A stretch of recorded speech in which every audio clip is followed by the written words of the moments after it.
इस सब ਨੂੰ ਲੈ ਕੇ ਅੱਜ ਪੰਜਾਬ ਕੈਬਨਿਟ ਦੀ ਅਹਿਮ ਮੀਟਿੰਗ ਵੀ ਸੱਦੀ ਗਈ ਹੈ। ਸਵੇਰੇ 10:30 ਵਜੇ ਕੈਬਨਿਟ ਦੀ ਮੀਟਿੰਗ ਹੋਏਗੀ। ਵਿਧਾਨ ਸਭਾ ਸੈਸ਼ਨ ਰੱਦ ਹੋਣ ਤੋਂ ਬਾਅਦ ਇਹ ਕੈਬਨਿਟ ਦੀ ਬੈਠਕ ਸੱਦੀ ਗਈ ਹੈ। ਸੀਐਮ ਭਗਵੰਤ ਮਾਨ ਆਪਣੀ ਕੈਬਨਿਟ ਦੇ ਨਾਲ ਇਸ ਪੂਰੇ ਮਸਲੇ ਨੂੰ ਲੈ ਕੇ ਚਰਚਾ ਕਰਨਗੇ। ਵਿਧਾਨ ਸਭਾ ਦਾ ਇਜਲਾਸ ਰੱਦ ਕਰ ਦਿੱਤਾ ਗਿਆ ਹੈ ਤੇ ਇਸ ਤੋਂ ਬਾਅਦ ਪੰਜਾਬ ਕੈਬਨਿਟ ਦੀ ਮੀਟਿੰਗ ਸੱਦੀ ਗਈ ਹੈ। ਸਵੇਰੇ 10:30 ਵਜੇ ਕੈਬਨਿਟ ਦੀ ਮੀਟਿੰਗ ਹੋਏਗੀ। ਮੁੱਖ ਮੰਤਰੀ ਭਗਵੰਤ ਮਾਨ ਦੀ ਅਗਵਾਈ ਦੇ ਵਿੱਚ ਆਮ ਆਦਮੀ ਪਾਰਟੀ ਦੀ ਵਿਧਾਇਕ ਦਲ ਦੀ ਮੀਟਿੰਗ ਤੋਂ ਬਾਅਦ कैबिनेट बैठेगी। कैबिनेट ਦੇ ਵਿੱਚ ਇਸ ਪੂਰੇ ਮਸਲੇ ਨੂੰ ਲੈ ਕੇ ਚਰਚਾ ਕੀਤੀ ਜਾਏਗੀ। ਵਿਧਾਨ ਸਭਾ ਦਾ ਇਜਲਾਸ ਗਵਰਨਰ ਦੇ ਵੱਲੋਂ ਰੱਦ ਕਰ ਦਿੱਤਾ ਗਿਆ ਹੈ ਤੇ ਇਸ ਪੂਰੇ ਮਸਲੇ ਨੂੰ ਲੈ ਕੇ ਅੱਜ ਕੈਬਨਿਟ ਦੇ ਵੱਲੋਂ ਵੀ ਚਰਚਾ ਕੀਤੀ ਜਾਵੇਗੀ।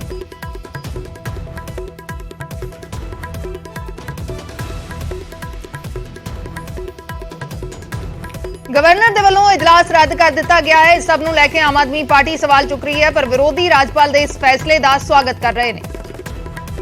ਸਾਹਿਬ ਦਾ ਆਰਡਰ ਹੈ ਜਿਹਦੇ ਵਿੱਚ ਕਲੌਜ਼ 1 ਆਰਟੀਕਲ 174 ਦੇ ਤਹਿਤ on the advice of cabinet ministers on the advice of council of cabinet ਇਹ ਬੁਲਾਇਆ ਗਿਆ। ਜਦੋਂ ਕੈਂਸਲ ਕੀਤਾ ਗਿਆ ਉਦੋਂ ਸੰਵਿਧਾਨ ਦੀ ਕਿਸੇ ਧਾਰਾ ਦਾ ਕੋਈ ਜ਼ਿਕਰ ਹੈ ਜਿਹੜਾ ਉਹ ਨਹੀਂ ਕੀਤਾ ਗਿਆ ਹੈਗਾ। ਸਿਰਫ ਨਾਲ ਇੱਕ ਚਿੱਠੀ ਕੀ ਲਾਈ ਗਈ ਹੈ ਕਿ ਜੀ ਮੈਨੂੰ 3 ਬੰਦਿਆਂ ਨੇ ਚਿੱਠੀ ਲਿਖੀ, ਪ੍ਰਤਾਪ ਬਾਜਵਾ ਨੇ, ਸੁਖਪਾਲ ਖਹਿਰਾ ਨੇ ਤੇ ਅਸ਼ਵਨੀ ਸ਼ਰਮਾ ਨੇ, ਤੇ ਮੈਂ ਕੈਂਸਲ ਕਰ ਦਿੱਤਾ। ਭਾਈ ਸਾਹਿਬ 3 ਇੰਡੀਵਿਜੂਅਲ ਨੇ ਜਿਹੜੇ ਉਹ ਬਾਬਾ ਸਾਹਿਬ ਅੰਬੇਦਕਰ ਜੀਆਂ ਦੇ ਲਿਖੇ ਹੋਏ ਸੰਵਿਧਾਨ ਤੋਂ ਉੱਪਰ ਹੋ ਗਏ। ਸ਼ਰਮਨਾਕ ਕਾਰ ਹੈ ਜਿਹੜਾ ਅੱਜ ਉਹ ਵਾਪਰਿਆ। ਸਾਨੂੰ ਕਤਈ ਮਨਜ਼ੂਰ ਨੇ ਤੇ ਅਸੀਂ ਇਹਦੀ ਲੜਾਈ ਅੰਤਲੇ ਸਮੇਂ ਤੱਕ ਲੜਾਂਗੇ। जब भी कोई दल या पार्टी लक्ष्मण रेखा क्रॉस करती है तो राज्यपाल जी की भूमिका जी शुरू होती है। भारतीय जनता पार्टी जब का यह सैशन बुलाया इन्होंने प्रश्न खड़े कर रही थी लगातार कि देश संविधान नाल चलदा, लोकतांत्रिक तरीके नाल चलदा, निजमावली नाल चलदा, केजरीवाल दे हिसाब नाल नहीं चलदा। मैं सारिਆਂ ਨੂੰ ਪਹਿਲੇ ਰਾਜਪਾਲ ਸਾਹਿਬ ਦੇ ਫੈਸਲੇ ਨੂੰ ਵੈਲਕਮ ਕਰਨਾ। ਇੱਕ ਹਿਸਟੋਰਿਕ ਫੈਸਲਾ ਹੈ ਪਨਵਾਰੀ ਲਾਲ ਪ੍ਰੋਹਿਤ ਜੀ ਦਾ। ਇਹ ਆਮ ਆਦਮੀ ਪਾਰਟੀ ਨੇ ਸਾਰੇ ਕਾਇਦੇ ਕਾਨੂੰਨ ਛਿੱਕੇ ਟੰਗ ਦਿੱਤੇ। ਕੋਈ rules regulations procedure of assembly ਜਿਹੜੀ ਹੈ ਉਹ ਲਾਅ ਹੀ ਨਹੀਂ ਕਰਦੇ। ਕੱਲਾ ਇਹ ਆਪੋਜੀਸ਼ਨ ਪਾਰਟੀ ਨੋ ਕੌਨਫੀਡੈਂਸ ਲੈ ਕੇ ਆ ਸਕਦੀ। ਪੰਜਾਬ ਦੇ ਵਿੱਚ 17 ਸਾਲਾਂ 'ਚ ਜਦੋਂ ਦੀ ਅਸੈਂਬਲੀ ਬਣੀ 1952 ਤੋਂ ਲੈ ਕੇ ਇੱਕ ਵਾਰ ਵੀ ਇਹ ਨਹੀਂ ਹੋਇਆ। ਦੇयर is no provision by the book. ਕੋਈ ਇਹ ਬਿਲਕੁਲ ਉਲੰਘਣਾ ਕੀਤੀ ਜਾ ਰਹੀ ਸੀ। ਜਿਹੜਾ ਕੋਈ ਰੂਲ ਪ੍ਰੋਸੀਜਰ ਅਲਾਉ ਨਹੀਂ ਕਰਦਾ ਕਿ ਸਿਰਫ ਕੌਨਫੀਡੈਂਸ ਮੋਸ਼ਨ ਲਈ ਤੁਸੀਂ ਵਿਧਾਨ ਸਭਾ ਦਾ ਸੈਸ਼ਨ ਸੱਦੋ। ਵਿਧਾਨ ਸਭਾ ਦਾ ਸੈਸ਼ਨ ਸੱਦ ਕੇ ਇੱਕ ਪਾਸੇ ਆਮ ਆਦਮੀ ਪਾਰਟੀ ਕਹਿੰਦੀ ਹੈ ਕਿ ਸਾਡੀ ਸਰਕਾਰ ਖਤਰੇ 'ਚ। ਭਾਈ ਕਿੱਥੇ ਹੈ? ਕਿਹਨੇ ਕਿਹਾ? ਕਿਹੜੇ ਐਮਐਲਏ ਨੇ? ਤੁਹਾਡੇ 92 ਐਮਐਲਏ ਨੇ ਭਗਵੰਤ ਜੀ। 92 ਚੋਂ ਇੱਕ ਨੇ ਵੀ ਕਿਹਾ ਹੋਵੇ ਕਿ ਉਹਨੂੰ ਤੁਹਾਡੀ ਸਰਕਾਰ ਤੇ ਵਿਸ਼ਵਾਸ ਨਹੀਂ ਰਹਿ ਗਿਆ। ਵਿਰੋਧੀ ਮੰਗ ਨਹੀਂ ਰਹੇ, ਵਿਰੋਧੀ ਤੁਹਾਡੇ ਖਿਲਾਫ ਨੋ ਕੌਨਫੀਡੈਂਸ ਲਿਆ ਨਹੀਂ ਰਹੇ, ਮਗਰ ਤੁਸੀਂ ਇੱਕ ਡਰਾਮਾ ਰਚਨਾ ਚਾਹੁੰਦੇ। सीएम हाउस का घिराव किया जाएगा। बीजेपी के वलों इजलास रद्द होने तो बाद बीजेपी हमलावर हो गई है। बीजेपी आज सीएम हाउस का घिराव करेगी सवेरे 11:30 बजे। सरकार नूं खतरा नहीं सी तां बहुमत साबित करने की लोड़ क्यों पई है? बीजेपी आगू सवाल कर रहे हैं। कहा है कि लोगों के पैसे की दुरवरतों क्यों की जा रही सी? सदन की वरतों अपनी वाह-वाह दे लई करनी ठीक नहीं है। बीजेपी आगू कह रहे हैं कि जदों कोई पार्टी लक्ष्मण रेखा लंघदी है तो राजपाल दखल दिंदे ने। खरीदो फरोख्त के कोई सबूत ने तब दिखाओ, सबूत सामने रखो। बीजेपी आगू ये कह रहे हैं कि जे खरीदो फरोख्त हो रही है, ऑपरेशन लोटस है, 25-25 करोड़ के ऑफर जे दिते गए ने विधायकों नूं तां उसदे सबूत दिखाओ।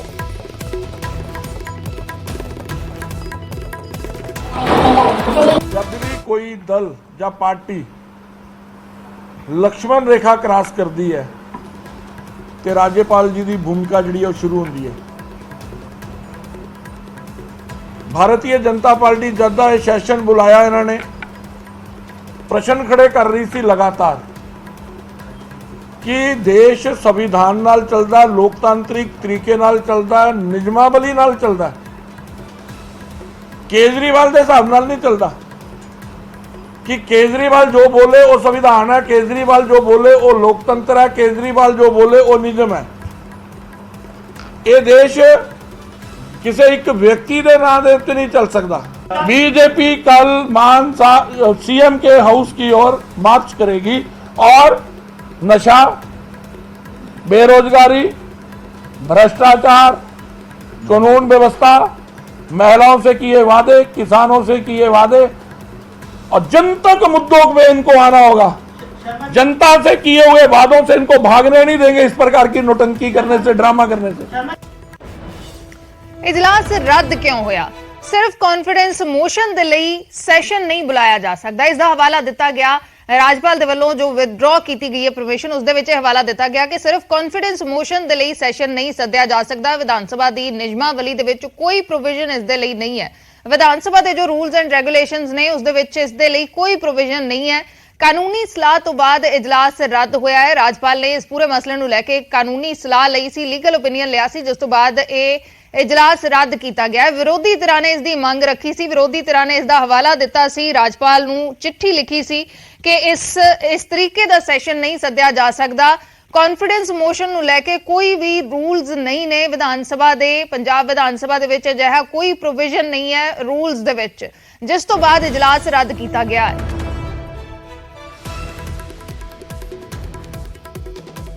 ਤੇ ਹੁਣ ਕਈ ਸਾਰੇ ਸਵਾਲ ਵੀ ਇਸ ਨੂੰ ਲੈ ਕੇ ਉੱਠ ਰਹੇ ਨੇ। ਇਜਲਾਸ ਰੱਦ ਹੋਣ ਦੇ ਮਾਇਨੇ ਕੀ ਨੇ? ਕੀ ਰਾਜਪਾਲ ਦੇ ਫੈਸਲੇ ਨਾਲ ਸੰਵਿਧਾਨਕ ਸੰਕਟ ਪੈਦਾ ਹੋ ਗਿਆ? ਜਿਸ ਤਰੀਕੇ ਦੇ ਨਾਲ ਆਮ ਆਦਮੀ ਪਾਰਟੀ ਇਲਜ਼ਾਮ ਲਗਾ ਰਹੀ ਹੈ, ਇਸ ਨੂੰ ਲੋਕਤੰਤਰ ਦਾ ਕਤਲ ਕਹਿ ਰਹੀ ਹੈ।